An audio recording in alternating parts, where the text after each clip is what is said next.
Good morning all of you. कैसे हो आप लोग? सब ठीक है घर पर?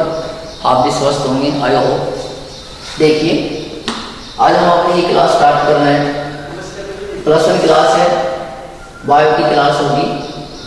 फर्स्ट लेक्चर में हमने आपको, फर्स्ट वीडियो क्लास में हमने आपको क्या बताया था, थोड़ा सा सिलेबस के बारे में बताया था। कितना सिलेबस है, कितने मार्क्स का आएगा, कितना क्या था, बाइफरकेट किया था हमने सिलेबस के बारे में थोड़ा सा। आज हम स्टार्ट करने जा रहे हैं।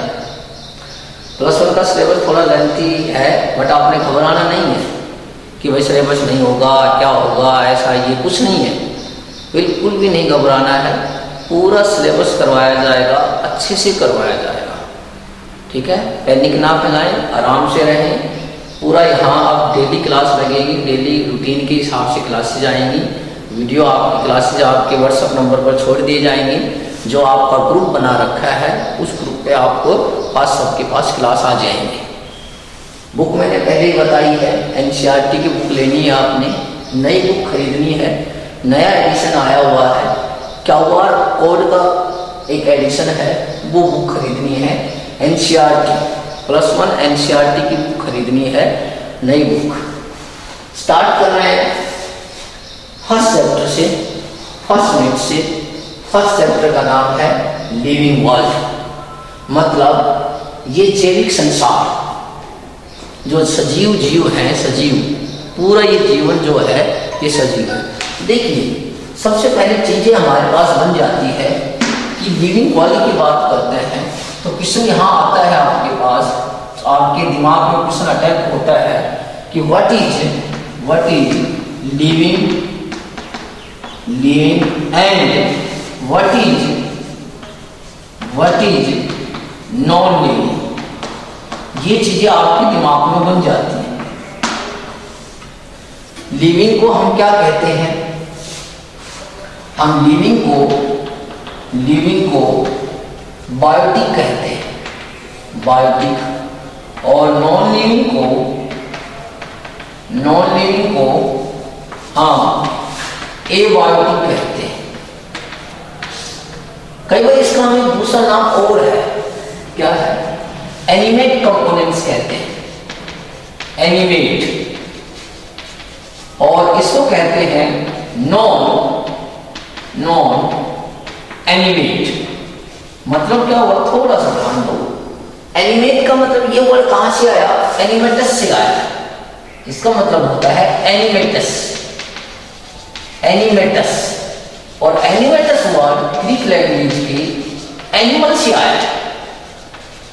एनिमल का मतलब होता है पशु, ठीक है। वहां से हमने एक वर्ड निकाला एनिमेटस, और एनिमेटस मीन्स एनिमेट, और एनिमेट से बायोटिक, और बायोटिक से लिविंग। देखिए थोड़ा सा भाषा का फर्क है। नॉन एनिमेट का मतलब क्या होता है? जो एनिमल नहीं है, मतलब नॉट एनिमल, जो एनिमल नहीं है। एक सिंपल सी बात आती है, भाषा आपको पता ही है। आप अगर कह देते हैं हम जो एनिमल नहीं है, मतलब वो निर्जीव चीज है, एनिमल है वो सजीव चीज है। तो इन चीजों के बारे में हम बात करेंगे इस चैप्टर में। थोड़ा ये चीजें आप कॉमन है, इन चीजों के बारे में आपने थोड़ा बहुत पहले पढ़ रखा है, ऐसी बातें नहीं है। तो देखिए थोड़ा सा अंतर सा बताता हूं मैं कि एनिमल क्या होती है और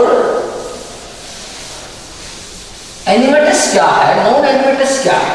देखिए लिविंग क्या है, यहां हमने एक क्वेश्चन डाला कि लिविंग क्या है। लिविंग जो ग्रोथ दिखाए, पहला वाले ग्रोथ दिखाए, पहला। दूसरा जो अपनी जैसी संतान पैदा करे, रिप्रोडक्शन करे, जो ग्रोथ दिखाए, जो रिप्रोडक्शन करे, जो मेटाबॉलिज्म शो करे,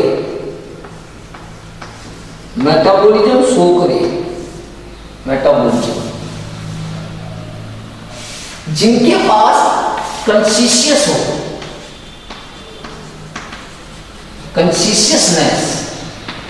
चेतना, जिनके पास क्या हो, चेतना, जो लाइफ प्रोसेस की एक्टिविटी कर सके, लाइफ प्रोसेस की एक्टिविटीज कर सके, जो लाइफ प्रोसेस की एक्टिविटी कर सके। देखिए हमने कुछ क्राइटेरिया रखा है, देयर आर सम क्राइटेरिया। ये वो क्राइटेरिया है जिनके आधार पर हम ये कह सकते हैं कि ये चीजें लिविंग है और ये चीजें नॉन लिविंग है, बस इतना ही है। ठीक है, मैंने कहा जो ऑब्जेक्ट अपने तरीके से बढ़ता हो, जो ऑब्जेक्ट अपने तरीके से बढ़ता हो,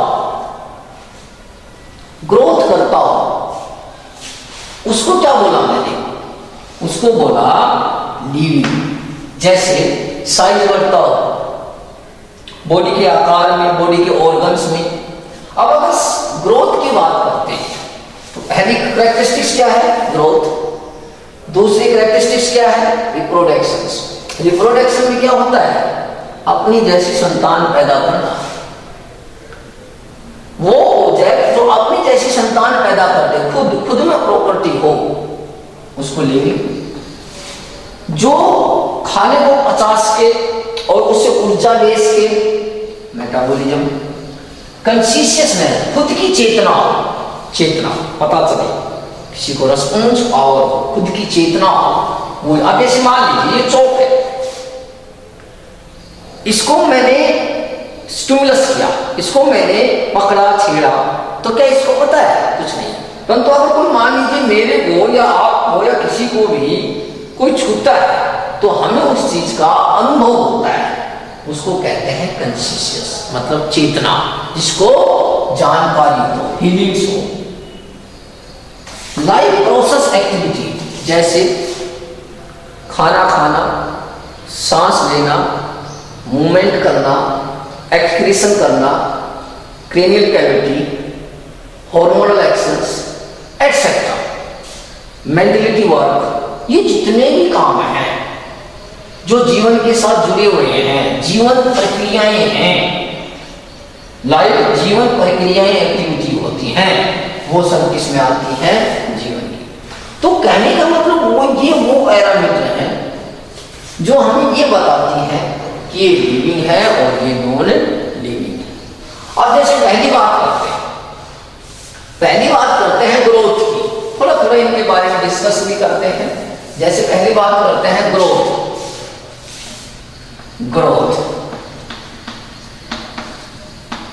अब भाई ग्रोथ दो तरह की टीमों में, एक तो यूनिसेलुलर ग्रोथ होती है, यूनिसेलुलर ग्रोथ होती है, और एक भाई मल्टीसेलुलर ग्रोथ होती है। मल्टीसेलुलर ग्रोथ होती है, दो तरह की ग्रोथ होती है। एक तो होती है यूनिसेलुलर ग्रोथ और एक होती है मल्टीसेलुलर ग्रोथ। यूनिसेलुलर ग्रोथ का मतलब वो होता है जो यूनिसेलुलर ऑर्गेनिजम्स में हो, जो यूनिसेलुलर ऑर्गेनिजम्स में हो, जैसे अमीबा में हो, पैरामीशियम में हो, जो एक ही दिशा में ग्रोथ होती हो, उन्हें हम यूनिसेलुलर ग्रोथ कहते हैं। जैसे फॉर एग्जाम्पल अमीबा,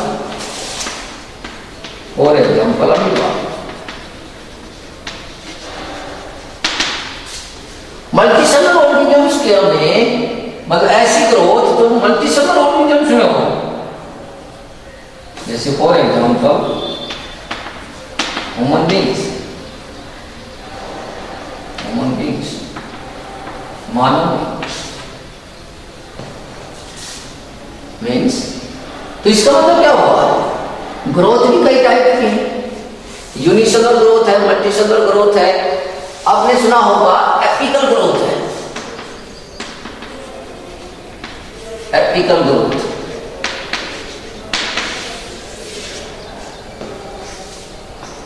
एपिकल का मतलब होता है जो एक ही दिशा में सीधी जाती है, इसे कहते हैं एपिकल ग्रोथ।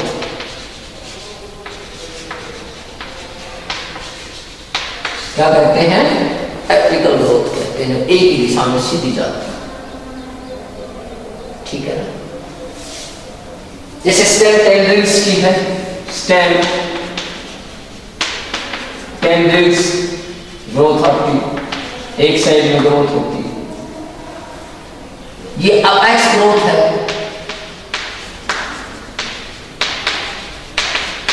अपेक्स ग्रोथ है। तो ये सारी ग्रोथ एक टाइप की है जिसमें बॉडी की टेम्परेचर। उसके बाद में रिप्रोडक्शन की बात करते हैं। देखिए रिप्रोडक्शन की भी अगर हम बात करते हैं तो ऐसी प्रक्रिया, ऐसा प्रोसेस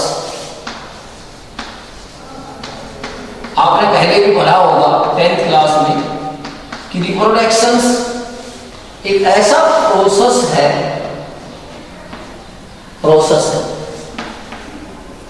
जिसमें क्या होता है, in which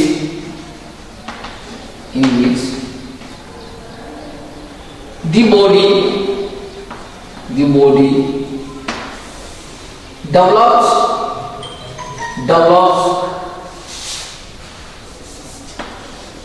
develops its own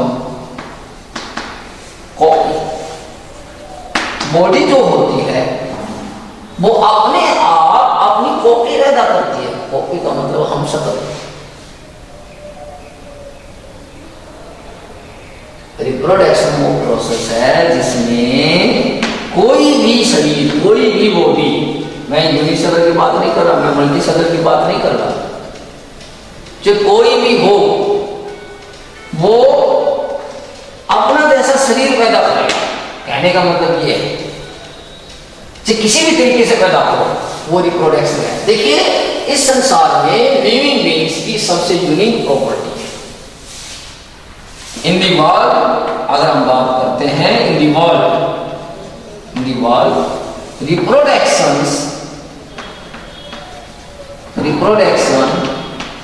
is the unique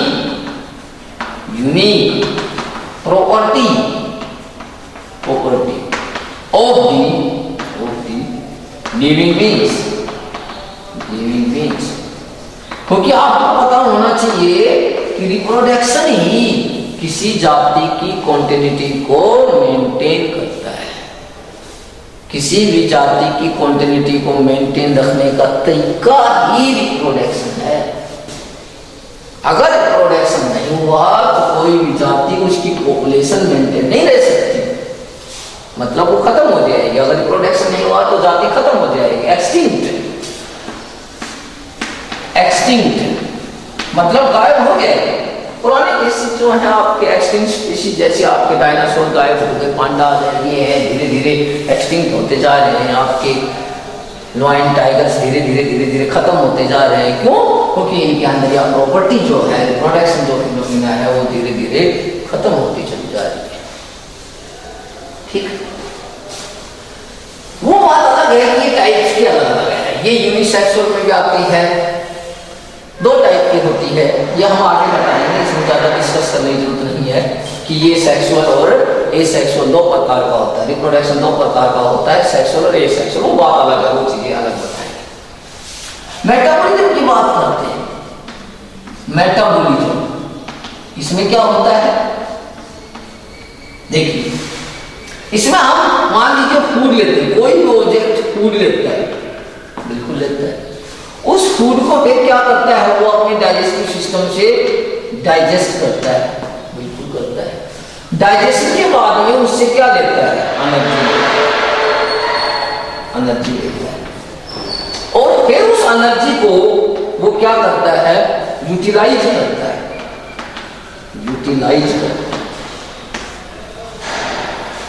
मतलब फूड लिया, डाइजेस्ट किया, एनर्जी के रूप में मिला हमें। भाई आपने भोजन क्यों खाया? ऊर्जा लेने के लिए। ऊर्जा से क्या करोगे आप? उसका इस्तेमाल करोगे, यूटिलाइज किसमें करोगे? इन वेरियस इंपॉर्टेंट वर्क या टास्क होता है काम, चाहे वो शरीर के अंदर का हो चाहे वो शरीर के बाहर का, उसको डायरेक्टली या इनडायरेक्टली कौन परफॉर्म करेगा? ऊर्जा।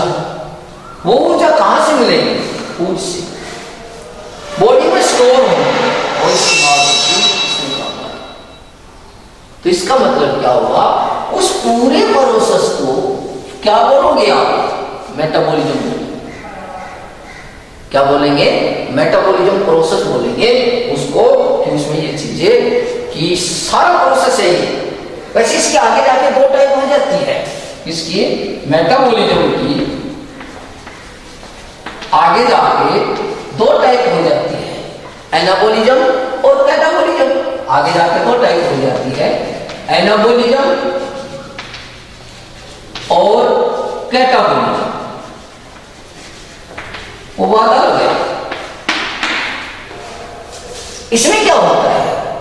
इसमें एनाबॉलिज्म में कोई चीज ऐड होती है, ऐड, और कैटाबॉलिज्म में जैसे C4 कट, मतलब कोई चीज कटती है, कोई चीज टूटती है, उसमें कोई चीज ऐड होती है, कोई चीज जुड़ के कोई चीज नहीं बनती है, इसमें कोई चीज टूट के कोई चीज बनती है।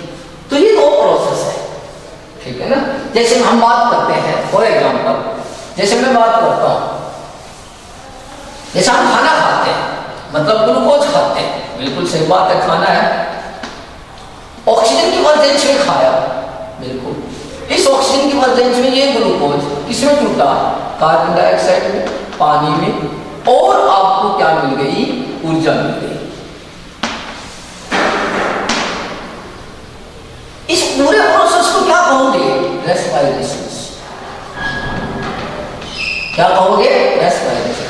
और इसमें ग्लूकोज टूट के इस प्रोडक्ट में इसमें और इसमें बन रहा है, इसकी सहायता से टूट रहा है, उसे हम कहेंगे कैटाबॉलिज्म।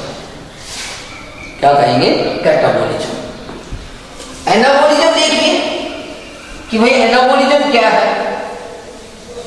एनाबॉलिज्म देखिए कि ये तो है सभी जीवों में रेस्पिरेशन प्रोसेस। अगर मैं फोटोसिंथेसिस बात करता हूं, उसमें क्या होता है? कार्बन डाइऑक्साइड, पानी, सनलाइट, सूरज की ऊर्जा, और पेड़ पौधों में जो क्लोरोफिल होता है, ग्रीन जो पिगमेंट होता है क्लोरोफिल, उसकी उपस्थिति के कारण इस रिएक्शन से खाना बना प्लस ऑक्सीजन निकली। अब देखिए, इस कार्बन डाइऑक्साइड से, इस पानी के कॉम्बिनेशन से, सूरज की गर्मी से, क्लोरोफिल की सहायता से खाना बना और ऑक्सीजन बनी, उसको कहेंगे एनाबॉलिज्म। ऐड होना, ऐड मीन्स जोड़ना, चीजों को जोड़ना, ठीक है? तो प्यारे बच्चों, आज के लिए ये इतना ही है वीडियो क्लास। हम स्टार्ट करेंगे थोड़ा थोड़ा करके, थोड़ा थोड़ा बढ़ते चले जाएंगे, आपको पता भी नहीं चलेगा, धीरे धीरे धीरे धीरे। और 20 से 25-30 मिनट की वीडियो डालेंगे डेली।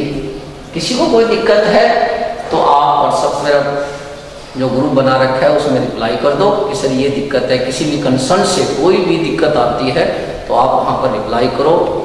डेली जुड़ो, डेली बातें करो। मैंने जो ग्रुप बनाया था, बहुत सारे बच्चे देख ही नहीं रहे हैं, बातें नहीं कर रहे हैं। वीडियो देखो, बातें करो और उसमें टॉपिक के बारे में डिस्कस करो, आपस में भी डिस्कस करो, इस तरीके से, ठीक है? तो आज के लिए थैंक यू। आप अपने घर पर स्वस्थ रहें, आराम से रहें। Thank you very much.